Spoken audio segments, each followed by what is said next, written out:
Good morning to everyone class. आज हम discuss करने वाले हैं डाइलेक्ट्रिक सब्सटेंस। तो डाइलेक्ट्रिक सब्सटेंस के बारे में डिस्कस करेंगे और उसके बाद में पैरेलल प्लेट कैपेसिटर भी हम आज पढ़ने वाले हैं। तो क्लास डिस्कस करते हैं व्हाट आर डाइलेक्ट्रिक्स। डाइलेक्ट्रिक्स क्या हैं? तो डाइलेक्ट्रिक सब्सटेंस क्या होते हैं? That are the substance. देखिएगा ये क्या होते हैं, ये मेनली इंसुलेटर्स होते हैं। ठीक है, डाइलेक्ट्रिक्स इंसुलेटर्स होते हैं।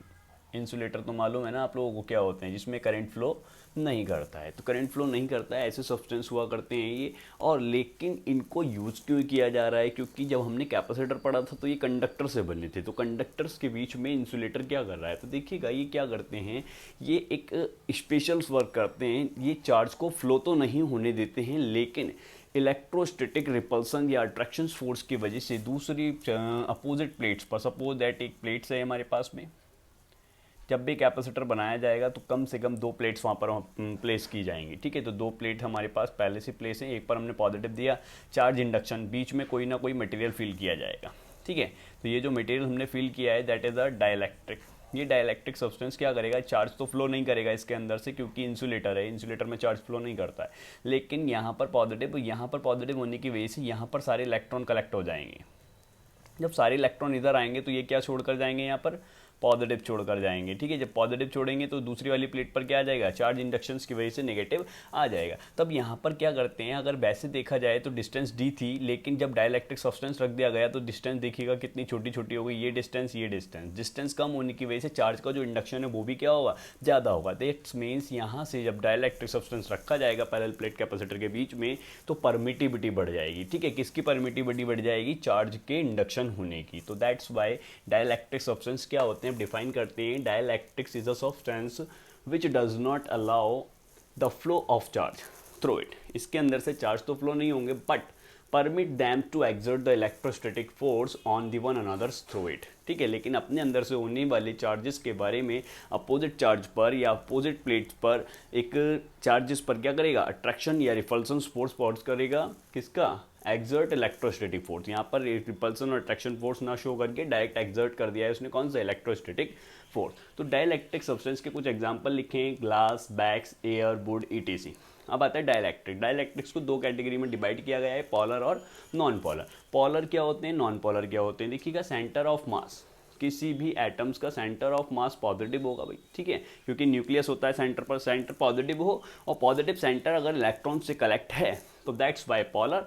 और अगर सेंटर उसका पॉजिटिव है और जो भी हमारे पास में उसका जो आउटर मोस्ट कवर अप है वो हमारे पास में नेगेटिव नहीं है, ठीक है, वो और किसी चार्ज का है, तो दैट्स वाई वो क्या बन जाएंगे? Non polar. जैसे कि H प्लस और Cl माइनस। तो ये जो H प्लस है वो Cl माइनस के कलेक्शन से कलेक्ट रहता है। ऐसे H2O में हमारे पास में H प्लस OH माइनस। ठीक है, तो ये हमारे पास में हाइड्रोनियम आयन इस तरीके से कलेक्ट रहते हैं। लेकिन अगर H की बात करते हो तो H प्लस, दूसरा Hb प्लस। ठीक है कि नहीं? ऐसे N और N नाइट्रोजन में दो होते हैं शायद। ठीक है, तो इस तरीके से हमारे पास में दोनों ही सेम चार्जेस होते हैं, तो दैट्स वाई नॉन पॉलर। और अगर पॉजिटिव सेंटर नेगेटिव से कलेक्ट होता है तो that's why polar. Is that clear? Not? ठीक है, pause the video, note it down. हाँ, तो क्लास नेक्स्ट क्वेश्चन है हमारे पास में, what do you understand by the parallel plate capacitor and drive it expressions for the its capacitance. ठीक है, इसकी कैपेसिटेंस के लिए एक्सप्रेशन ड्राइव करना है और पैरेलल प्लेट कैपेसिटर क्या होता है ये बताना है। तो parallel plate capacitor consist of the two identical parallel plate. दो आइडेंटिकल पैरेलल प्लेट्स होती हैं और जिनको छोटे से डिस्टेंस पर प्लेस किया जाता है, that is called parallel plate capacitor. उसके लिए हमने एक्सप्रेशन के लिए काम किया, करना स्टार्ट किया। Consider a parallel plate capacitor in which area of each plate is capital A and separated by the small d distance in the medium of permittivity K। ठीक है, कोई भी हमारे पास में दो प्लेट्स ले लीजिएगा, ये लीजिए, हमने दो प्लेट्स कंसीडर कर ली, ये रही, एक प्लेट ये रही, दूसरी प्लेट ये रही हमारे पास। और इस वाली प्लेट को, चलो एक सिंपल डायग्राम बना लो, छोड़ो इसे, ये लीजिएगा, 2D बना ले, 3D बना ही नहीं रहे। ठीक है, इस प्लेट पर हमने क्या करा? पॉजिटिव चार्ज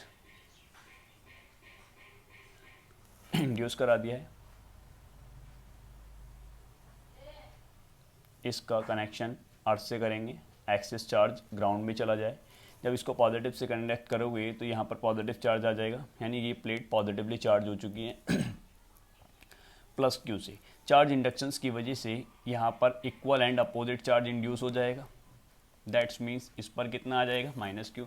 इसकी सरफेस चार्ज डेंसिटी कितनी हो गई प्लस सिग्मा, और इसकी सरफेस चार्ज डेंसिटी कितनी हो गई माइनस के sigma. This arrangement is called parallel plate capacitor, और स्मॉल डी डिस्टेंस भी दिखेगा।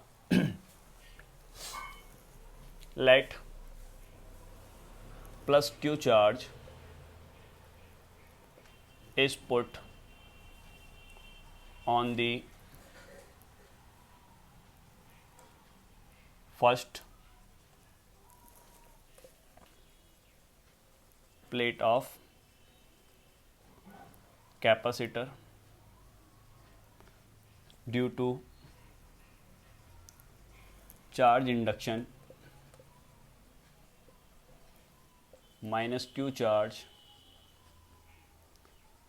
Induce on other plate. दूसरी प्लेट पर जो चार्ज इंड्यूस होगा वो कितना होगा हमारे पास में माइनस क्यू होगा इंडक्शंस की वजह से। तो हमारे पास सरफेस चार्ज डेंसिटी, इस प्लेट का नाम फर्स्ट डाल दीजिएगा और इस प्लेट का नाम second. Surface charge density of first plate sigma 1 is equal to कितना लिख दें, sigma 1 is equal to plus का Q upon A. Surface charge density of second plate, इसको सिग्मा 2 मान लेंगे, माइनस का क्यू अपॉन ए। यहाँ तक किसी को कोई कन्फ्यूज़न? अगर कोई कन्फ्यूज़न नहीं है pause the video and note it down. हाँ, तो क्लास कंटिन्यू करते हैं। अब इलेक्ट्रिक फील्ड इंटेंसिटी निकालनी है हमें इसके बीच में, ठीक है। प्लस चार्ज से आउटवर्ड होती है और नेगेटिव से इनवर्ड होती है। दोनों जो है E1 E2 की डायरेक्शन कैसी हो जाएगी, सेम हो जाएगी। तो लिखेंगे यहाँ पर हम इलेक्ट्रिक फील्ड, ये उसके आगे कंटिन्यू करना है। Electric field intensity due to first plate E1 is equal to कितना होगा हमारे पास में sigma upon 2K epsilon not, देख लें यहाँ पर। और पहला वाला जो है सिग्मा 1 है, question number 1।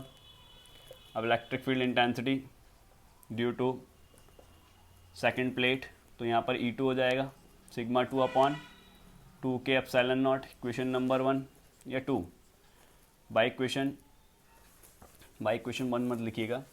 Net electric field intensity between the plate, plates के बीच में इलेक्ट्रिक फील्ड इंटेंसिटी क्या होंगी, डायरेक्ट प्लस होंगी कि नहीं होंगी, दोनों प्लस, ठीक है।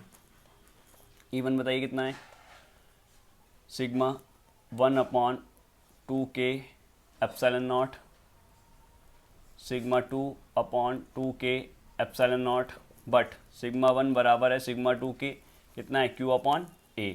सो E इज इक्वल टू कितना हो जाएगा 1 और 1 2 sigma upon 2K epsilon not, 2 से 2 कैंसिल, सिग्मा की वैल्यू डाल दीजिएगा Q अपॉन A, तो K A एप्सिलॉन नॉट। ये इलेक्ट्रिक फील्ड इंटेंसिटी आ गई क्वेश्चन नंबर 3। इसको अब हम रफ कर रहे हैं।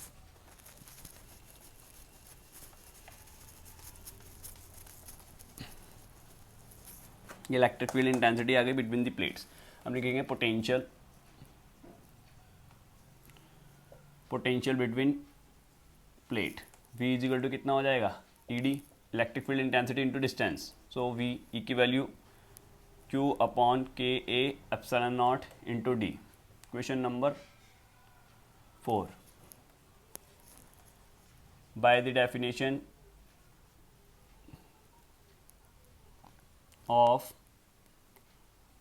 कैपेसिटेंस, पूरा कर देंगे इसको। C इज इक्वल टू कितना होता है Q अपॉन V, तो Q ऐसी रहने दीजिए, V की वैल्यू डालिएगा QD upon K A epsilon not, तो यहाँ से Q से Q cancel, K A epsilon not ऊपर चला जाएगा, A epsilon not upon D into के। तो ये आ गया हमारे पास फॉर्मूला फॉर एयर और वैक्यूम। एयर और वैक्यूम के लिए जो के होता है वो 1 होता है, तो C is equal to A epsilon not upon D भी हो जाता है। क्लियर है इतना? ठीक है, अगर किसी को कोई कन्फ्यूज़न हो, समझ में नहीं आया हो, तो कमेंट बॉक्स में जा करके कमेंट्स करिए।